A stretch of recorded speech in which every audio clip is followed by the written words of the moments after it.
Nik, ini mobil taksi bikin mobil lampu penyok, Nik. Nih, taksi ini lagi gua kejar-kejar. Dia kabur dia. Woi, Viral sopir truk ngamuk dan kejar taksi di Kelapa Gading, diduga akibat insiden senggolan. Tengah beredar sebuah video rekaman amatir yang menunjukkan aksi pengejaran dan kemarahan seorang sopir truk terhadap pengemudi taksi viral di media sosial. Berdasarkan video tersebut, diketahui kejadian itu terjadi di kawasan Jalan Raya dekat Mall of Indonesia, MOI, Kelapa Gading, Jakarta Utara. Video tersebut viral usai diunggah oleh akun TikTok Rahmat Hidayat Hai 30 dan hingga kini telah ditonton lebih dari 2 juta kali tayangan. Dalam rekaman berdurasi 25 detik tersebut, pengunggah video yang merupakan sopir truk kendaraan besar tampak mengejar sebuah taksi berwarna biru dengan nomor polisi B1042 TUC.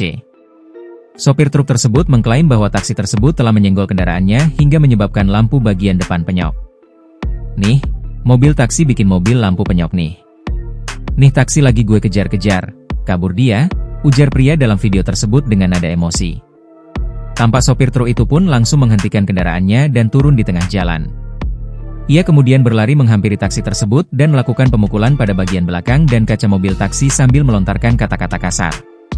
Berdasarkan keterangan terbaru pengunggah setelah video tersebut ramai diperbincangkan, ia menyatakan lewat kolom komentar bahwa permasalahan tersebut kini telah diselesaikan. Sontak saja, unggahan tersebut pun kini mengundang berbagai komentar warganet. Download Tribun X sekarang, menghadirkan lokal menjadi Indonesia.